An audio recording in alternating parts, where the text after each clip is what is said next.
Efraim Ribeiro, por falar em MDB, quem está com a gente ao vivo agora é o governador de Alagoas, governador das Alagoas, Renan Filho. Boa tarde, governador.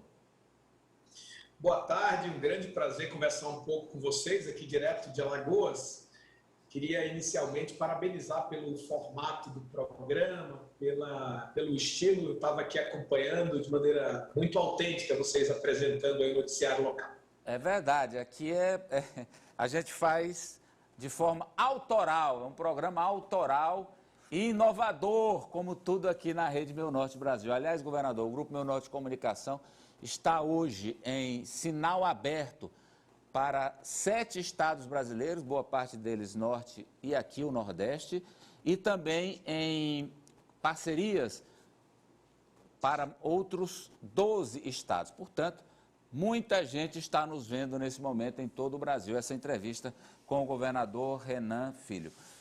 Governador, o que eu queria, é uma curiosidade que eu tenho, como é que o senhor analisa aí esses embates protagonizados pelo seu pai, o senador Renan Calheiros, lá na CPI, os senadores lá do governo batem, vamos investigar Alagoas, o Renan Filho, a saúde lá, o combate à pandemia, papapá, e aí aquela guerra, né, retórica ainda bem, dos senadores, que é tão típica do parlamento, e aí o senhor, quando o senhor está ali, às vezes acompanha, vê e tal, como é que o senhor se sente vendo aquilo ali, hein, governador?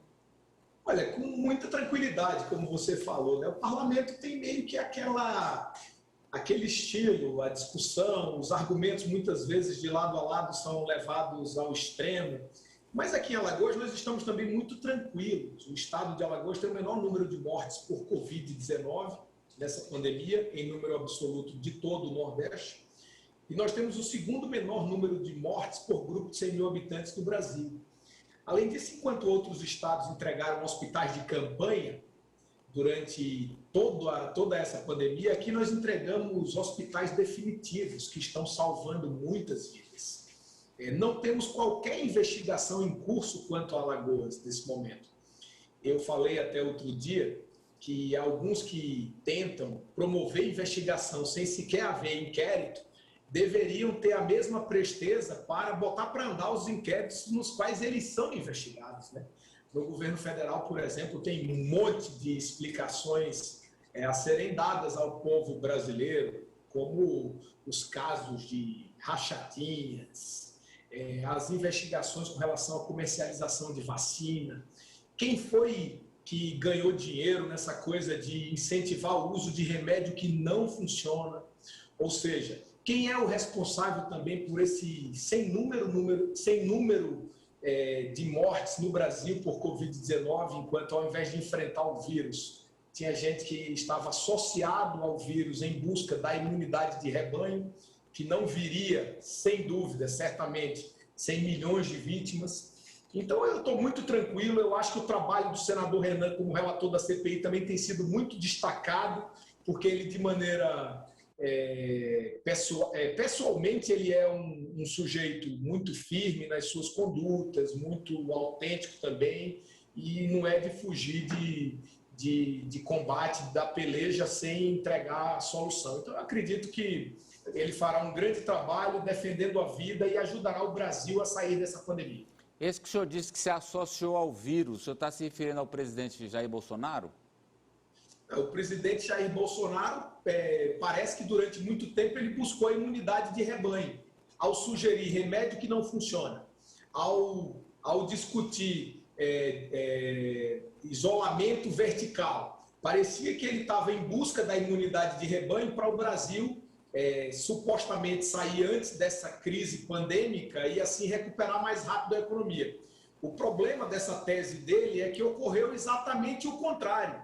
Quem saiu economicamente mais fortalecido da pandemia foram justamente os países que adotaram as medidas de distanciamento social, estimularam que as pessoas utilizassem máscara, mantivessem o distanciamento, cuidassem da sua vida, e também aqueles que estimularam desde logo o desenvolvimento das vacinas, e assim que elas foram desenvolvidas, rapidamente fecharam os contratos para imunizar as pessoas. Por aqui no Brasil, o que foi feito pelo governo federal foi justamente o contrário disso, né? Com 4 ministros da saúde, alguns que de saúde nada entendiam, os que entendiam de saúde e que queriam ir em direção contrária foram demitidos por isso, ou seja, demitidos pelo mérito. Então, por essas e por outras, o Brasil caminha para ser o país com o maior número absoluto de mortes do planeta. Se a gente continuar com a média de mortes que estamos tendo ao longo dos últimos dias, enquanto os Estados Unidos já reduziu muito o número de mortes, em breve o Brasil deixará de ser o segundo país com mais mortes do mundo para passar a ser o primeiro. Isso será muito danoso para todos nós, porque cada um de nós sabemos o que significam essas mortes. Morreu muita gente que era esteio de família, pessoas com um futuro brilhante. Os brasileiros estão morrendo ao longo dessa pandemia cerca de 20 anos antes do que morreriam pela expectativa natural de vida. Então, isso tudo merece ser investigado com profundidade, e aqueles que não fizeram o que deveriam fazer serem responsabilizados. O presidente da República, pela função que ocupa, certamente tem explicações a dar à nação. Vamos lá rodar com as perguntas, Ari. Boa tarde, governador. Muito obrigado por conversar conosco. Eu tenho uma pergunta sobre o seu futuro político. O senhor sendo candidato a senador, o seu vice foi eleito prefeito de Arapiraca. O senhor pode confirmar isso para mim, Luciano Barbosa. Então, ele é hoje prefeito. Quem assumiria o governo no caso da sua ausência seria o presidente da Assembleia, o presidente Marcelo Vitor, que é aliado do seu adversário Arthur Lira, presidente da Câmara. Então, o senhor sai candidato ao Senado e deixa um opositor no seu lugar no governo. Mas aí, digamos que o senhor permaneça governador para eleger o seu sucessor. Aí o senhor elege, mas o senhor ficaria pelo menos com 2 anos sem mandato, até a próxima eleição. Então, entre a Cruz e a Caldeirinha, qual o senhor escolhe? Olha, você fez uma avaliação quase 100% precisa, mas não 100% precisa, principalmente com relação às alianças. As alianças não são tão óbvias como você colocou. O presidente da Assembleia não é adversário não é aliado do meu adversário, e nem o adversário que você citou é meu adversário agora. Nós disputamos eleições no passado, não significa que teremos que disputar também no futuro. Mas eu tenho avaliado com muito cuidado, porque antes dessas questões muito mais pessoais, quem vai assumir o governo, o que vai fazer o Renan Filho, eu tenho pensado no desenvolvimento de Alagoas, no combate à pandemia, e qual é o caminho para que a gente mantenha o estado de Alagoas como hoje o estado que mais investe no país, que mais reduz violência, que mais ampliou a rede hospitalar na pandemia com hospitais definitivos, que mais avança em educação no país, que construiu ao longo dos últimos anos as melhores estradas do Brasil. Vejam, no Nordeste, um estado ter as melhores rodovias do Brasil. Esse título sempre era colocado para São Paulo no passado recente, e olha que São Paulo tem boa parcela das suas rodovias privatizadas. Aqui a gente não tem nenhuma privatizada, elas são mantidas mesmo pelo poder público, e o cidadão não paga para rodar nas rodovias alagoanas. De maneira que eu ando muito pensativo, reflexivo, a respeito do que vamos fazer para criar as condições para que Alagoas mantenha essa capacidade de investimento adiante e mantenha um governo realizador que retirou o estado de Alagoas do noticiário negativo, que foi uma marca que nos maculou durante muito tempo, para colocar o estado como um estado inovador, que fez a maior concessão dos serviços de saneamento básico do Nordeste brasileiro, a primeira do Brasil. Estamos assim avançando muito no turismo, de maneira que o estado se apresenta para o Brasil como um grande balneário, com capacidade de receber as pessoas. Maceió, durante 10 anos, foi a capital mais violenta do Brasil. Hoje, Alagoas é o estado que mais reduz violência no país, e a nossa cidade, a nossa capital, saiu das 100 cidades mais violentas.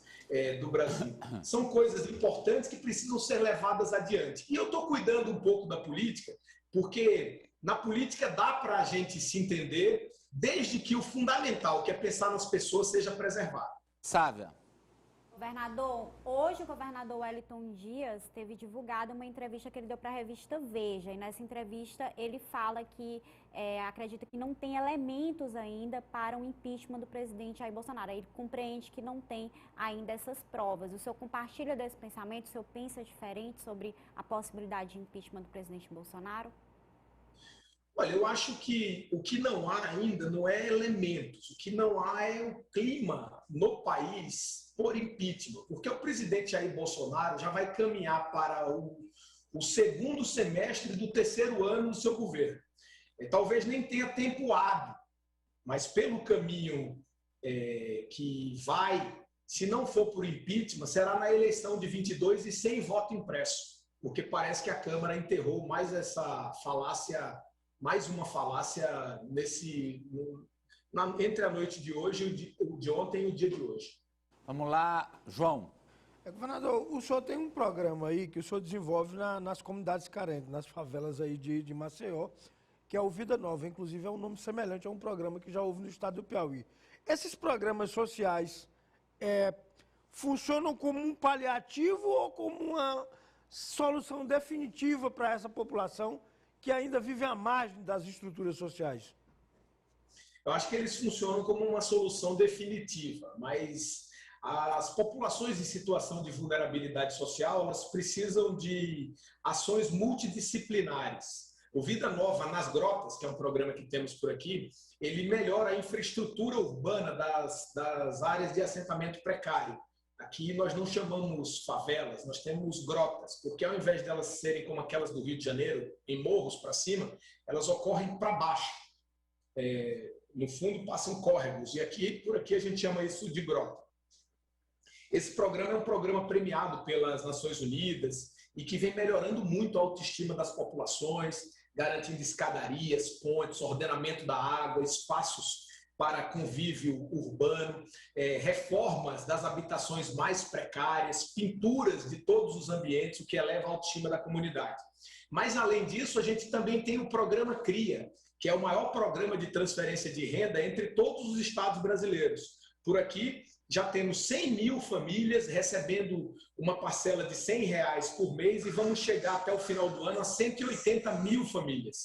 Eu acredito que nas áreas de maior vulnerabilidade social, o fundamental é a gente integrar os esforços com políticas públicas em várias áreas, mas, sobretudo, na melhoria da infraestrutura urbana, na saúde mais próxima da população mais carente, na educação presente e a segurança que permita que o cidadão que reside nessas comunidades, ele também se sinta seguro e tranquilo com a presença da polícia e, por outro lado, políticas de transferência de renda para que todo mundo tenha direito a um padrão de consumo mínimo que permita as famílias alimentarem os seus filhos. Eu acho que esse, para o Nordeste, é um mix de políticas públicas que melhora a vida das comunidades mais carentes. A gente tem seguido aqui esse caminho em Alagoas. Apoliana. Boa tarde, governador. As pesquisas de intenção de voto indicam aí que a gente vai ter um confronto entre Jair Bolsonaro e o ex-presidente Lula, até mesmo no eventual segundo turno nas eleições de 2022. Eu pergunto, esse embate é saudável ou ele é ruim para o Brasil ter esses dois nomes como alternativas, por enquanto que se desenha no cenário de 2022? E o que é pior? O negacionismo que é atrelado ao governo Jair Bolsonaro ou a corrupção que é atrelada aos governos do PT? Olha,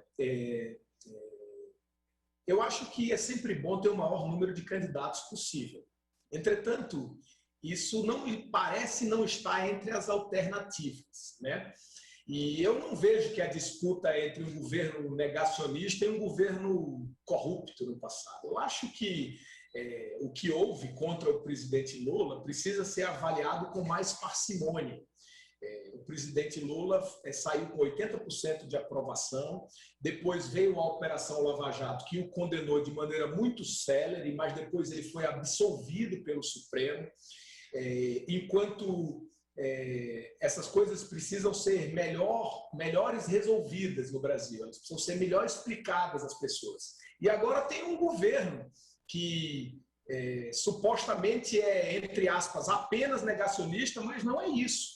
Esse governo tem um montão de casos de corrupção a explicar e sempre varre para baixo do tapete, como o caso do ministro do Meio Ambiente, as rachadinhas, as ligações com milicianos, que são instrumentos de corrupção permanente e que degradam o Rio de Janeiro, essas relações do Ministério da Saúde, de maneira que a disputa não é bem essa. Eu acho que a disputa entre Lula e Bolsonaro é a disputa entre um governo que muito pouco fez pelo país até agora, que não enfrentou os principais problemas, que negou a pandemia, que era, sem dúvida, o principal fato que ocorreu ao longo, que é o principal fato que ocorreu ao longo dos últimos anos, e um governo que foi exitoso no passado. É por isso que as pesquisas não só apresentam a disputa entre os dois. As pesquisas apresentam também que o ex-presidente Lula está muito na frente nas pesquisas, especialmente aqui no Nordeste. O senhor falou para o Ari que ainda não está decidido tudo, mas em Brasília é dado como certo. O senhor já teria até comunicado à Executiva Nacional do MDB que sim, vai disputar o Senado, governador. Eu não comuniquei, não. Hoje até coloquei nas minhas redes sociais, porque essa notícia saiu a partir de um jornalista daqui, que eu tinha comunicado à direção nacional do MDB que seria candidato ao Senado. Não comuniquei, ao contrário. A direção nacional do MDB sempre me consulta a respeito de colocar o meu nome para outras questões do partido. Eles querem. Eu tenho dito... Oi? Eles querem. A direção nacional quer que o senhor seja candidato ao Senado. Eles acham que é um caminho, mas eu preciso decidir baseado naquilo que coloquei antes, porque eu preciso construir o melhor caminho para Alagoas. Quando esse caminho estiver definido, aí eu vou ver como eu me insiro nele. Eu acho que eu sou uma peça importante aqui nos desfechos para o ano de 22. Mas vamos com calma, tudo tem sua hora e nunca é prudente colocar o carro na frente dos bois. Obrigado, governador, pela gentileza de ter nos atendido aí para essa entrevista aqui no programa Agora da Rede Meu Norte Brasil. Eu que agradeço, um grande abraço e foi um prazer. E parabéns pela iniciativa muito dinâmica e muito elucidativa para quem assiste. Um abraço. E outra, viu, governador, o senhor não, o estado de Alagoas vai receber a presença da Rede Meu Norte Brasil com a caravana Turismo Nordeste, viu? Vamos mostrar aí as belezas, coisas lindas, Maragogi, Quetais das Alagoas, viu, governador? Sejam bem-vindos. Maragogi é uma cidade linda, nossa capital Maceió também, e Alagoas é um dos estados que tem, um dos estados do Brasil que tem a maior vocação para o turismo, principalmente pela capacidade acolhedora do nosso povo. É bonito, eu tenho uma lembrança boa da praia aí, né? Fui em Alagoas, mas principalmente do estádio Rei Pelé. Eu vi o Flamengo ser campeão aí com o gol de falta do Petkovic em 2001, governador. Não sei se o senhor é flamenguista, mas eu estava aí. Eu sou do time daqueles que o Flamengo já fez sofrer bastante. Eu sou botafoguense, mas como sou amante do futebol, nunca vou me esquecer dos gols de falta do Pet. Isso. E aí em Alagoas, é CSA ou é CRB? Aqui eu sou CSA. Pronto. CSA é o lado azul de Alagoas. Isso aí. Um abraço, governador. Volte sempre aqui. Olha, chega de doenças alérgicas.